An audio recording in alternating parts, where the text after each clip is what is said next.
नमस्कार। राधे राधे। आप सभी को अहोई अष्टमी व्रत की हार्दिक शुभकामनाएं। अहोई अष्टमी का व्रत कार्तिक मास की कृष्ण पक्ष की अष्टमी तिथि को किया जाता है। यह व्रत संतान की दीर्घ आयु व उनके उज्जवल भविष्य के लिए किया जाता है और निःसंतान महिलाएं भी संतान प्राप्ति के लिए इस व्रत को करती हैं।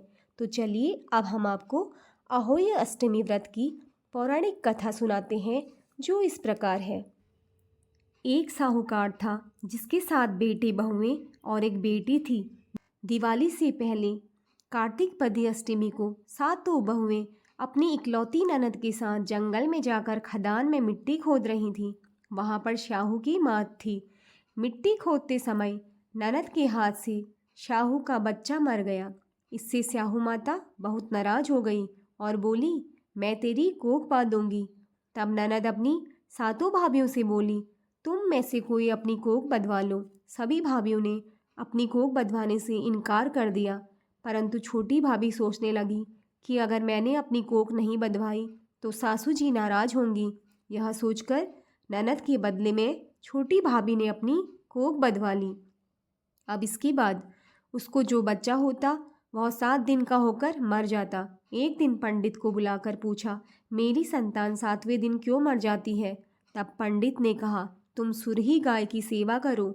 सुरही गाय शाहू माता की भाईली है, वह तेरी कोख खुलवा देगी, तब तेरा बच्चा जिएगा। अब वह बहुत जल्दी से उठकर चुपचाप सुरही गाय के नीचे साफ सफाई कराती। सुरही गाय ने सोचा, रोज उठकर कौन मेरी सेवा कर रहा है, सो आज देखूंगी। गौ माता खूब सवेरे उठी। क्या देखती है कि साहूकार के बेटी की बहू उसके नीचे साफ सफाई कर रही है। गौ माता उससे बोली, क्या मांगती है? साहूकार की बहू बोली, शाहू माता तुम्हारी भाईली है और उसने मेरी कोख बांध रखी है, सो मेरी कोख खुलवा दो। गौ माता ने कहा, अच्छा ठीक है। अब तो गौ माता समुद्र पार साहूकार की बहू को अपनी भाईली के पास लेकर चली। रास्ते में कड़ी धूप थी, सो वह दोनों एक पेड़ के नीचे बैठ गईं। थोड़ी देर में एक सांप आया। उसी पेड़ पर गरुड़ पंखनी का एक बच्चा था। सांप उसको डसने लगा। तब साहूकार की बहू ने सांप मारकर ढाल के नीचे दबा लिया और बच्चे को बचा लिया।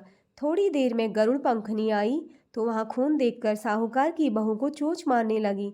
तब साहूकार की बहू बोली, मैंने तेरे बच्चे को नहीं मारा, बल्कि सांप तेरे बच्चे के करीब आया था। मैंने तो उससे तेरे बच्चे की रक्षा की है।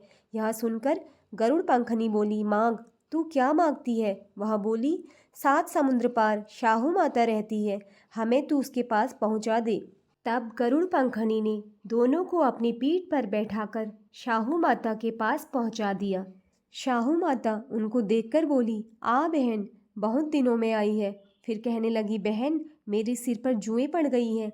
तब सुरही के कहने पर साहूकार की बहू ने उसकी सारी जुएं निकाल दी। इस पर शाहू माता प्रसन्न होकर बोली, तूने मेरे सिर में बहुत सलाई घेरी है, इसलिए तेरे 7 बेटे और 7 बहू होंगी। वह बोली, मेरे तो एक भी बेटा नहीं, 7 बेटे कहाँ से होंगे? शाहू माता बोली, वचन दिया है, वचन से फिरूं तो धोबी की कुंड पर कंकड़ी होऊं। तब साहूकार की बहू बोली, मेरी कोख तो तुम्हारे पास बंद पड़ी है। यह सुन शाहू माता बोली, तूने मुझे ठग लिया। जा, तेरे घर पर तुझे 7 बहुएं मिलेंगी। तू जाकर उजमन करियो, 7 अहोई बनाकर 7 कढ़ाई करियो। वह लौटकर घर आई तो वहाँ देखा कि 7 बेटे 7 बहू बैठे हैं। वह खुश हो गई। उसने 7 अहोई बनाई, 7 उजमन किए और 7 कढ़ाई करी। शाम के समय जेठानियाँ आपस में कहने लगी कि जल्दी जल्दी पूजा कर लो, कहीं छोटी बच्चों को याद करके रोने न लगे। थोड़ी देर में उन्होंने अपने बच्चों से कहा, अपनी चाची के घर जाकर देख आओ कि आज वह अभी तक रोई क्यों नहीं। बच्चों ने आकर कहा, चाची तो कुछ मौट रही थी, खूब उजमन हो रहा था। यह सुनते ही जेठानियाँ दौड़ी दौड़ी वहाँ आई और आकर कहने लगी कि तूने कोख कैसे खुलवाई? वह बोली, तुमने तो अपनी कोख नहीं बंधवाई थी, इसलिए मैंने अपनी कोख बंधवा ली थी। अब शाहू माता ने कृपा करके मेरी कोख खोल दी है। हे शाहू माता, जिस प्रकार उस साहूकार की बहू की कोख खोली, उसी प्रकार हमारी भी कोख खोलियो। एक कटोरी में गेहूं के दाने लेकर कहानी सुने और इस दिन मिट्टी में हाथ नहीं डालना चाहिए। इसी के साथ कहानी समाप्त होती है। अहोई माता आप सभी के संतानों की रक्षा करें।